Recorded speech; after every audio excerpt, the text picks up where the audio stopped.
The stage lights buzzed overhead, warming the already tense atmosphere inside the Kimmel Live studio. Audience members filled every seat, many holding up signs or phones, whispering in excitement. The stage looked like it always did, bright, polished, relaxed, but tonight was anything but ordinary. Behind the curtains, Karoline Leavitt stood quietly in the wings. She wore a calm smile, but her heart beat in her throat. The young political commentator had faced many interviews before, but something about this one felt different, too polished, too arranged. Her phone vibrated again. She looked down quickly. "Unknown number, they're going to bait you. Stay." On script, Karoline's fingers tensed slightly, but she didn't respond. She already knew. She'd feel it in the way the producers greeted her, friendly. Too friendly. And the odd delay in sending her the show outline.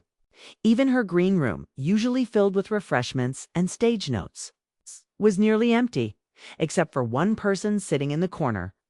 A man in a gray blazer and no studio badge. He'd been watching her ever since she walked in. Karoline glanced at him in the mirror, then asked the makeup artist, "Who's that guy?" The artist shrugged. "I thought he was with your team." Karoline offered a tight nod, but said nothing.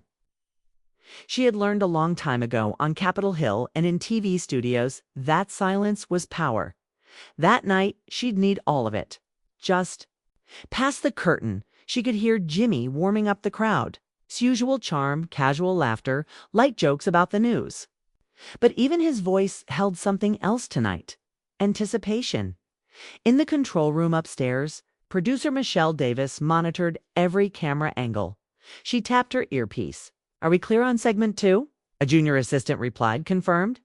At minute 9, Jimmy will pivot to foreign interference. "Then we run the clip." "Perfect," Michelle said. Then she clicked open an email that had been accidentally leaked 2 days ago, now making rounds on private chat forums. From Senior. Producer 2. Segment writers, subject, Karoline, tonight's angle. "We want the audience to see her for who she really is. Don't pull punches. She denies the leaked memo, cue the footage. This is our chance to corner her on live TV." They tried to scrub it, but nothing truly disappears online. Karoline had seen it. That's why she wasn't surprised when her invitation was upgraded to a last-minute featured guest. Now, just seconds before walking out, she smoothed her suit and looked at herself in the mirror one more time. "Stay on script," she whispered. The stage manager waved. Up in 5. The audience clapped loudly as Jimmy introduced her. "Our next guest needs no introduction. Karoline Leavitt is with us tonight." The curtains parted and the crowd's cheers rose. Some were excited, some were skeptical. But all of them were curious. Karoline stepped out under the lights, her smile sharp and unshaken. She shook Jimmy's hand and sat in the chair across from him. Cameras locked in. The red light blinked. Live feed engaged. "Karoline," Jimmy began, leaning in with an almost brotherly grin. "It's good to have you here. Twitter's been lighting up since we announced your appearance." Karoline returned the smile. "Well, that's either very good or very bad." The crowd laughed. Jimmy nodded. "Let's talk about public trust, politics, and, of course, your new book." For the first few minutes, the tone stayed light. They joked about Washington, poked fun at media spin, and danced carefully around each topic. Karoline delivered practiced answers, clear and sharp. She didn't flinch. "Not yet." Then Jimmy leaned back. "You've talked a lot about loyalty and truth. But how do you explain your name appearing in an internal document linked to overseas media funding?" The studio went still. The audience leaned in. Karoline blinked, slowly. "I'm not aware of any such document." Jimmy smiled again, but this time it was colder. "Well, we just so happen to have a copy right here." Behind them, the large studio screen lit up. A blurry screenshot appeared, a classified memo with multiple redacted lines but clearly showing her name. Gasps echoed through the room. Karoline's jaw tightened. Her training kicked in. That's not a verified source, and I've never seen it before tonight. Jimmy looked straight at the camera. We'll let the viewers decide. Karoline opened her mouth to respond, but the control room signaled the cut. Jimmy turned to the camera. We'll be right back after this break. The screen faded to black. In the silence backstage, the man in the gray blazer leaned forward. He picked up a tablet and clicked on a different live feed, one not shown on American networks. It was broadcasting the same interview, but without the commercial cut. Karoline looked up toward the audience monitors. Something had shifted. The energy wasn't just tense, now it was electric. Like everyone knew something had just slipped through the cracks. A producer whispered urgently into a headset. Did we cut too soon? She was about to say something. No, said Michelle from the booth. We cut at the exact right time. She was about to say too much. Back on set, the commercial break countdown ticked. Karoline adjusted her posture, eyes narrowed. She didn't blink, not even once. This wasn't just a talk show anymore. This was a battlefield. And the cameras were still rolling dash somewhere. The commercial break ended and the cameras blinked back to life. Jimmy Kimmel returned to the screen with his usual smile, but it didn't quite reach his eyes now. The atmosphere had shifted, and everyone could feel it, even the people watching from home. Karoline Leavitt was still seated, still calm, but her fingers were tightly locked in her lap. Jimmy leaned forward, voice softer. Karoline, before the break we brought up the memo. You said you'd never seen it before. You want to add anything? Karoline met his gaze. Yes, I want to ask why a late-night show has access to alleged classified material. That question hit harder than expected. The audience murmured. Jimmy hesitated, just slightly. I'm not the one who leaked it, he replied smoothly. It's already out there circulating online. But not verified, Karoline pushed back. And yet you put it on air. In the control room, producer Michelle stood up. She's flipping the script, she muttered. The man in the gray blazer, now watching from a separate screen, near the hallway, smiled slightly. He tapped something into his tablet, then looked up at a nearby monitor showing real-time viewer data. The numbers were spiking. Jimmy moved on. Let's talk about your recent trip to Europe. You spoke at a private conference in Vienna, but your team refused to disclose the sponsors. Was that connected to foreign lobbying? Karoline didn't blink. I was invited to speak about information warfare. That's a global issue. Were there government officials there? I was there in a private capacity. Jimmy turned toward the screen again. A new image appeared this time. A blurred photo from inside the Vienna event. Karoline was standing beside two men. One, a former Eastern European diplomat, the other an executive from a security tech firm recently flagged in a congressional hearing. The crowd stirred. Karoline stared at the screen for a second, then spoke. Clearly, I take photos with hundreds of people at public events. That doesn't mean I endorse their politics or their funding. Jimmy smiled faintly. That's fair. But you understand why the public might have questions. Karoline leaned forward, voice controlled. What the public should be questioning is why your show is framing national security through entertainment. Tactics. You're not asking, you're accusing. The audience pause caught between loyalty to Jimmy's usual humor and the sharpness in Karoline's tone. This wasn't a usual guest fight. This was a clash of intentions. In a quiet booth, above the studio, a journalist from an independent news outlet scribbled notes quickly. He hadn't planned to cover this interview, but now he sensed it had become a bigger story. Backstage, Karoline's assistant received another message from the anonymous number. Unknown number. If they show the hotel footage, walk off. Do not engage. You're not protected there. Karoline hadn't seen the message yet. But her body language changed, just slightly as Jimmy shifted again. There's also footage obtained legally from a hotel lobby in Geneva. It shows you speaking to a man who has since been sanctioned by the U.S. Treasury. Would you like to explain that meeting? Silence dropped in the studio like a heavy curtain. Jimmy waited. The screen behind him stayed black. They hadn't shown the footage yet. They were waiting for her answer first. Karoline took a slow breath. What you're suggesting is serious. But you've shown no proof of what was said, no audio, and no context. Jimmy stayed quiet. She added, if I had met with someone under sanction, I would have reported it publicly, but I didn't. So either your information is wrong or someone is feeding you false material. In the green room, the security consultant's expression changed. He stepped out and made a quick call.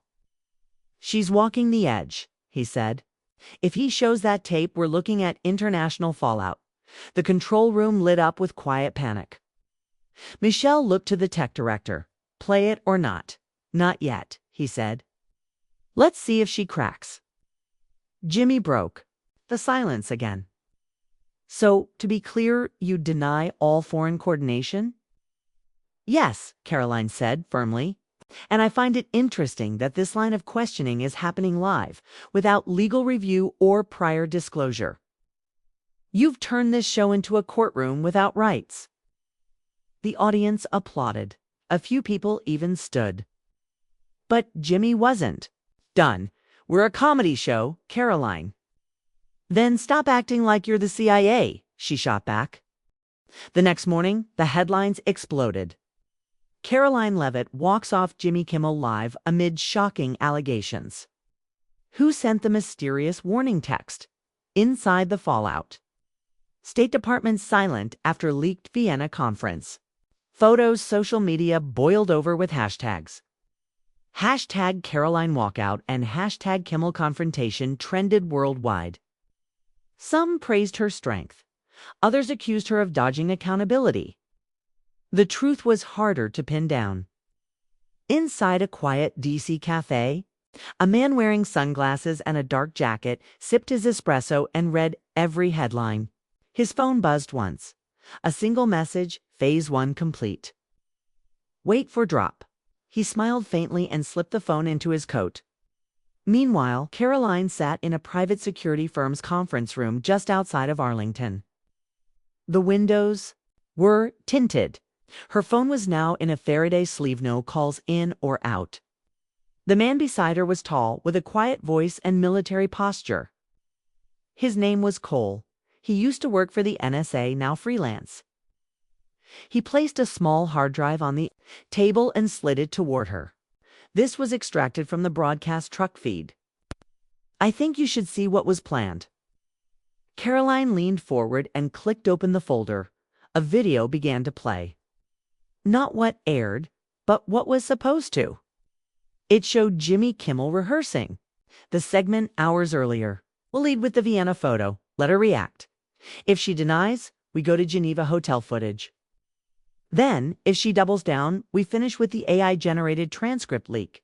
Just a tease. Enough to make her nervous, but not enough for a lawsuit. Karoline froze. AI-generated transcript. Cole nodded. They have a synthetic voice clip designed to sound like you. It was being passed around last week in a closed journalist forum, something about a secret foreign deal. She sat back, eyes dark. They were going to fake my voice to corner. Me live? Yes, Cole said calmly.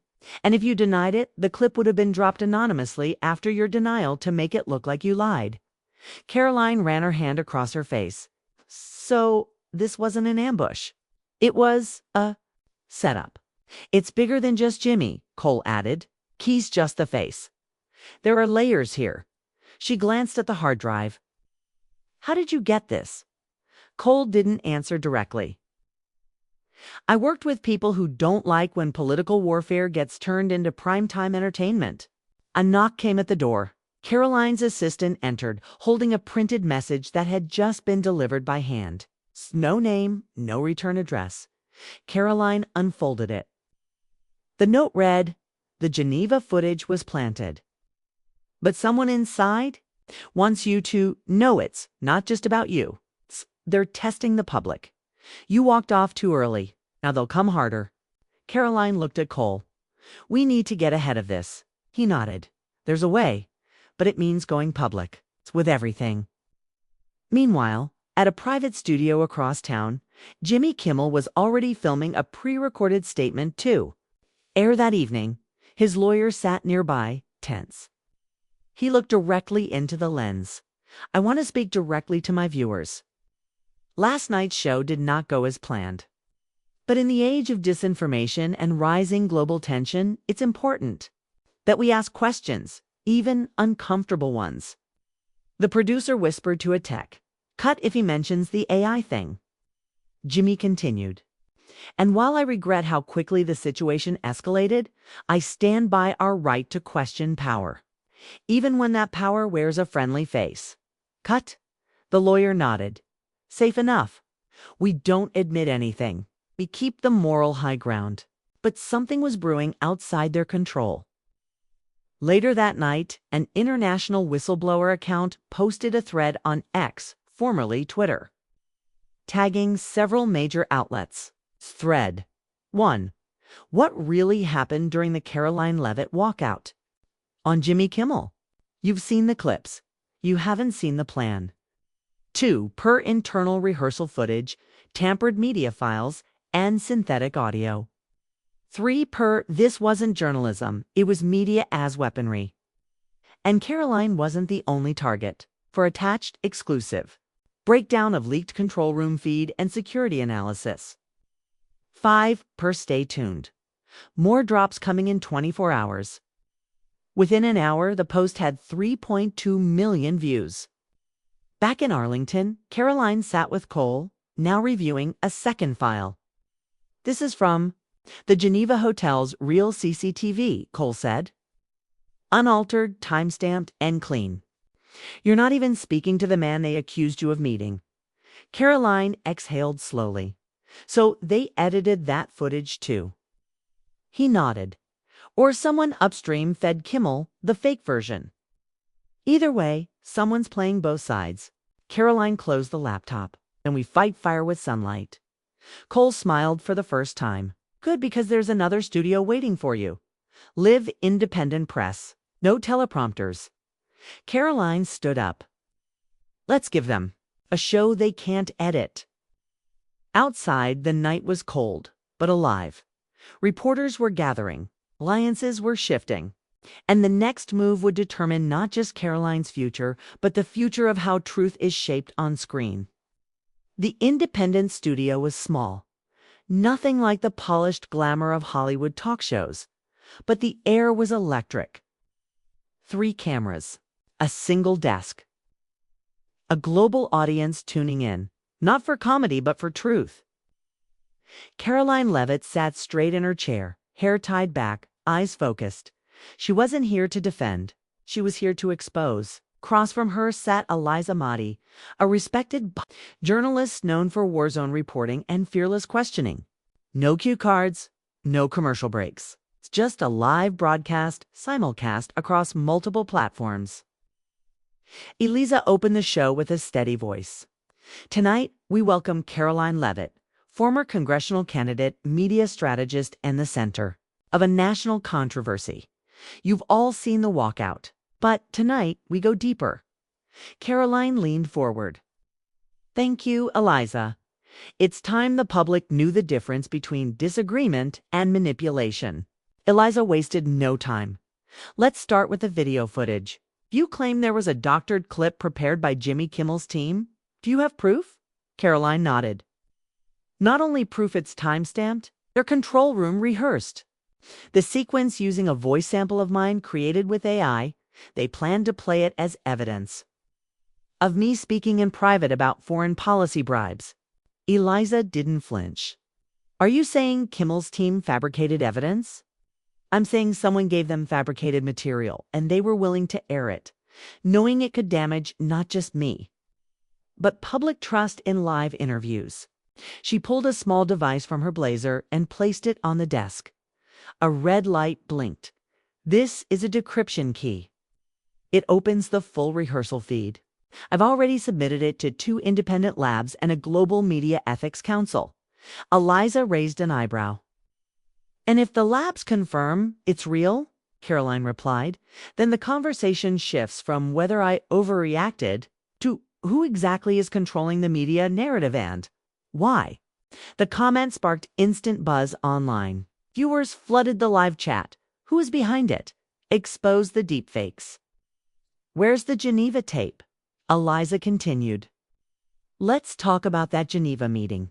Kimmel's team claimed. To have footage of you entering a hotel room with a foreign national, Caroline's face hardened. That footage is false.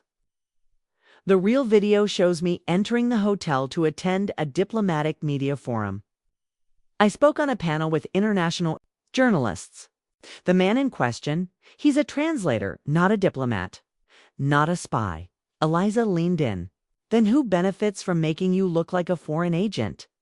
Caroline was silent for a moment. Then she answered. Whoever is trying to test how far they can go before the public stops believing what they see and hear. If they can destroy my credibility with fake footage, they can do it to anyone. In a private lounge in New York, Jimmy Kimmel watched the broadcast in silence. His lawyer paced behind him. You see what she's doing?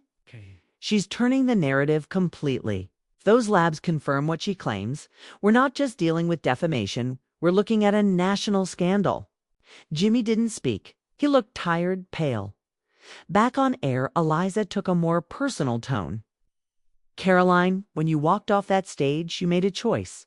But why now? Why come forward like this, when you could have stayed silent? Caroline stared at the camera. Because this isn't just about politics. It's about a system of media that is drifting away from truth. I don't want to win a debate. I want to warn the public. If we allow our screens to become weapons, then no. Voice left, right, or center is safe. In real time. A notification popped on screen. Breaking. Independent analysts confirm manipulation in rehearsal footage leaked from Jimmy Kimmel Live. The chat erupted. Viewership doubled. The story was no longer a rumor. It was now evidence. Eliza read the update aloud. How does it feel to be vindicated?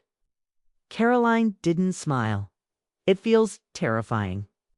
Because if they came this close to succeeding, imagine what's already been done that we never noticed. In a secure command center in Brussels, an EU media regulation task force watched the stream closely. One advisor whispered to another, she just changed the conversation from celebrity gossip to digital warfare. Caroline stood at the end of the segment. To every viewer left or right, ask questions. Demand the raw footage. Don't let headlines feed you opinions. Because today, it's me. Tomorrow, it's your voice they'll manipulate. The screen faded to black. In homes, offices, and embassies around the world, people sat in silence. The laughter was gone. The entertainment was over. Something had shifted. The video spread like wildfire. Within hours, every major network was broadcasting excerpts from the encrypted rehearsal footage. Independent digital forensic labs confirmed. The clip intended to discredit Karoline Leavitt had been manipulated. Worse, the technology used was military-grade beyond anything typical media studios would possess. And then came the video found on Jimmy Kimmel's laptop. His voice. His face. Saying things about editing the truth for the sake of ratings and taking down the rising threat from Leavitt's side. But he denied ever saying those words. For many, it was déjà vu. If Caroline could be targeted, then so could Kimmel. The game had changed. The rules were gone. In Washington, D.C., the White House press secretary refused to take questions on the broadcast. Meanwhile, Senate committees started talking about emergency hearings on synthetic media and political targeting. A new term was already trending: info assault. Back in New Hampshire, Caroline sat in a small home office surrounded by legal aides and cybersecurity experts. Her phone buzzed, non-stop calls from European journalists, tech whistleblowers, and even political rivals. Her advisor, Miguel Torres, closed the door and handed her a sealed envelope. This arrived through private courier, no return address. inside a printed email chain, old, dated nearly 2 years ago. It was between producers at multiple late-night shows and what appeared to be a public affairs subcontractor based overseas. The subject line read, "Control the voice, Q2 targets." Karoline read aloud, her voice tightening. "Sure disruption. Start with influencers, then move to ex-candidates. Groom talking heads to challenge credibility. Focus. Karoline Leavitt. Timeline, post-election, early media tour." Miguel looked stunned. "This isn't just about you. This was coordinated." Karoline nodded. It always felt bigger. Then Kimmel. Across the country, Jimmy Kimmel's team was crumbling. His show was paused indefinitely. Sponsors pulled back. Protesters appeared outside ABC headquarters demanding answers. Not apologies, but Jimmy wasn't hiding. I was in a private meeting with an independent journalist, Tevin Klein, known for taking down media giants with long-form documentaries. Evan pressed record. "Let me be clear," Jimmy began. "I never approved any manipulation. I thought we were bringing her on for a sharp debate, not for this." Evan leaned forward. "Then who had access to the edit room? Who was coaching?" "The producers." Jimmy hesitated. "There's one name that keeps coming up, an external consultant. Don't even remember hiring him. His company goes by Polaris Communications. But I checked, no office, no team, nothing." Evan narrowed his eyes. Polaris Communications was flagged 2 years ago in a NATO report on disinformation warfare. It's a shell used in multiple democracies. Jimmy blinked. "They used me." Meanwhile, Karoline's broadcast appearance with Eliza Motti had been rewatched 11 million times in 24 hours. She was now the face of media manipulation resistance. Yet behind the scenes, the pressure was mounting. Her lawyer placed a phone on the table. "You're being called to testify before a closed session of the House Committee on National Media Integrity. They want everything." Karoline sighed. "Let's give it to them." But the hearing would never happen. That night, a major data breach hit a European fact-checking alliance. Thousands of internal messages were dumped online, revealing disturbing connections between international PR firms, deepfake tech providers, and broadcast consultants, many of them in the United States. Karoline's name was listed among a handful of perceived disruptors under active containment monitoring. The label used in one document, "Narrative Risks." Even more shocking, Jimmy Kimmel's name was listed too. The story exploded beyond American borders. Germany's parliament held an emergency press conference. The BBC aired a segment titled, "Are Your Eyes Lying to You?" In Geneva, a UN subcommittee on digital ethics called for an international summit. And in the middle of this digital storm, Karoline stood in front of her childhood home with a single microphone and a small American flag behind her. She looked straight into the lens. "Some people think I'm part of the problem. Some think I'm now a hero. I'm neither. I'm a citizen who walked into a TV studio and saw the curtain pulled back. And I'm telling you, this isn't about parties. It's about power." She paused. "If they can fake me, if they can fake Kimmel, they can fake anything, any video, any voice, any truth." She held up the printed email chain. "This is not just media manipulation. This is narrative warfare." Journalists fell silent. At that moment, across the globe, people stopped laughing. The talk show format, once a space for lighthearted politics, was now a stage for international crisis. And someone somewhere was watching it all unfold.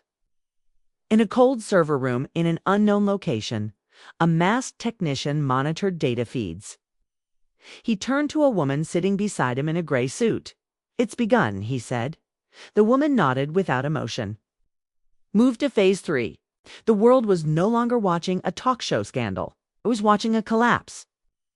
After Karoline Leavitt's powerful speech outside her childhood home, global media couldn't keep up.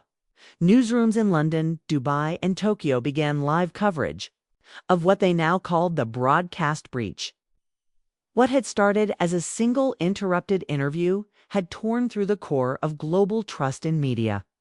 At the U.S. Capitol, a rare bipartisan committee was formed in under 24 hours. They called it the Truth Integrity Task Force. It included cybersecurity experts, intelligence officials, media veterans, and for the first time, a sitting late-night host was formally requested to testify.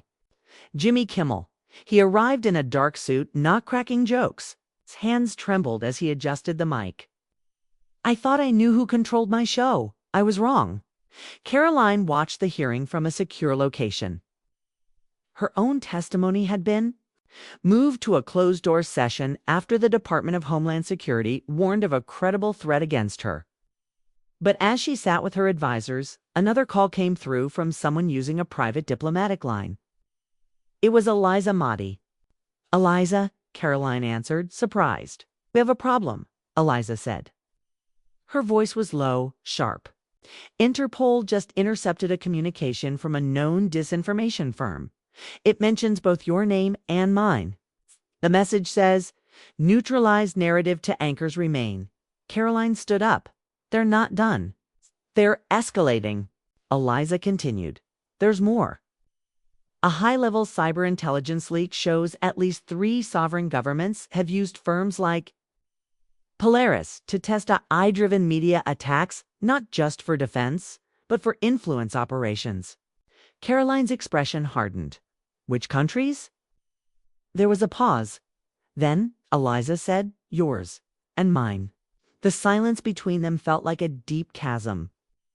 Back at the Capitol, the hearing took a dramatic turn when an unexpected figure entered the room, a whistleblower from the media consultant world. Covered in shadows, voice distorted, the person introduced themselves only as C. C revealed they had worked inside Polaris Communications, developing deep fake overlays for political programming. The technology wasn't just used for interviews, C said.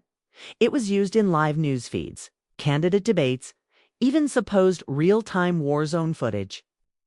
One senator leaned forward. "Are you saying global news has been edited as it happened?" C answered without emotion. "Yes, and there are bigger plans. What you've seen is just phase 2. Back in New York, Karoline and her team tried to digest the flood of information. But then came the worst update yet. Jimmy Kimmel had disappeared after his testimony. His security detail found his dressing room empty. No signs of struggle. His phone was left behind, still recording. It's the last audio on the device. A man's voice whispering, "The message is now the enemy." Karoline's face went pale. "He's been taken." Eliza patched in via encrypted call. "Didn't waste time. We need to assume you're next." Karoline refused to back down. "No, we go public again. Bigger, live stream, independent network. No edits. We show the world exactly what's happening." Her tech advisor hesitated. "It's one problem. We just got an alert. Someone is spoofing your voice again. There's already a live video spreading that shows you resigning from public life. It's convincing." Karoline's head dropped into her hands. "They're stealing me again." Eliza spoke quickly. "Then we beat them at their own game. Go live but with you and me side by side, real-time unsynced feeds." Unfiltered, Karoline looked up. "Double broadcast." "Yes, one signal from New Hampshire, one from London. We show we're real, we speak from different rooms. Answer questions from the audience. They can't fake both at once." They coordinated fast. A shadowy hacker group sympathetic to the cause provided secure streaming infrastructure. Independent journalists were briefed and given access codes. A graphic appeared on the internet 2 hours later. "Real voices live now, unedited." The broadcast began. Karoline and Eliza, seated in different rooms, greeted a global audience. "We're not perfect," Eliza said, "but we're real, and the world deserves truth that can't be edited." They took questions live, unscripted from citizens in Cairo, Sao Paulo, Berlin. Karoline wept when a grandmother in Pennsylvania asked, "How do I know my grandson's not being raised on lies?" But the most powerful moment came when a message flashed on the screen. Incoming feed from unknown source. Play, Elisa. Hesitated Caroline? Caroline nodded. They hit play. It was a grainy video. Jimmy Kimmel, tied to a chair, eyes swollen, but alive. The signal was live. From two ends of the world, Karoline Leavitt in New Hampshire and Eliza Motti in London, the broadcast continued, even as multiple attempts to sabotage it rolled in. Cyber attacks surged, firewalls buckled, and yet the stream held. It was raw, glitching at times, but undeniably real. Across the globe, millions tuned in. In classrooms, cafes, government buildings, and underground networks, people stopped what they were doing and watched. But in Washington, D.C., inside, a cold, dimly lit operations room beneath the Capitol, a final decision had been made. A man with a high clearance badge and a voice like gravel gave the order, kill the feed, all of it. But the tech teams pushed back. We can't. They've bypassed our override systems. The man cursed, then hit the infrastructure. Hard. Moments later, servers in 5 different countries were attacked. Some were destroyed. But the backup streams kicked in. Caroline and Eliza didn't blink. They knew it was coming. Caroline's voice was steady, but her hands trembled. Slightly, we've been warned to stop. But we won't. Elisa nodded. We've been accused, silenced, erased, and still we're here. Suddenly, the screen behind Caroline lit up again. This time, it was not a message. It was Jimmy Kimmel. But not from the hostage video. This was new. The lighting was different. His bruises healing. He looked directly into the camera. No fear, no script. If you're watching this, you know now. I played along too long. I mocked people who challenged the system, thinking I was above it all. But truth doesn't care about comfort. It cuts through everything. He paused, his voice cracking. They wanted me to be a puppet. I broke the strings. This is my last message. Let it be this. Don't trust the polished. Trust the struggle. Then static. But it was enough. Hashtags exploded online. Hashtag Real Voices Live, hashtag Truth Over Script, hashtag Where is Jimmy, a journalist from an independent UK outlet posted. This may be the most important broadcast since the moon landing. Meanwhile, Caroline's location was no longer safe. Her security advisor rushed into the studio. We need to move. They're coming. She looked at the live camera feed. Over 80 million viewers. She stood. I'm not running. The advisor stepped forward. This isn't fear, it's strategy. They don't want to just take you. They want the last word. You can't give them silence. Caroline stared into the lens. They want to control the story, she said, but we are the story now. The feed cut suddenly, not from sabotage, but by her own choice. Silence, and then, hours later, a flash broadcast appeared across screens worldwide in dozens of languages. It was raw footage, unedited. It showed a hidden camera angle from earlier, a conversation between 2 shadow operatives, likely from Polaris Communications. Voice 1. Leavitt and Motti were never supposed to make it past rehearsal. Voice 2. They weren't threats. Until Kimmel flipped. Voice 1. Is the narrative still salvageable? Voice 2. Only if they disappear. The footage ended. Implications were earth-shattering. That same night, Interpol issued arrest warrants for executives at Polaris. The U.S. Senate launched emergency hearings. In the UN Security Council, delegates debated whether manipulated media should be considered a form of psychological warfare. But the biggest shock came when Karoline Leavitt reappeared, this time at a small community center in Vermont, not far from where the whole story began. No bodyguards, no cameras, just a microphone. A local journalist live-streamed the moment on her phone.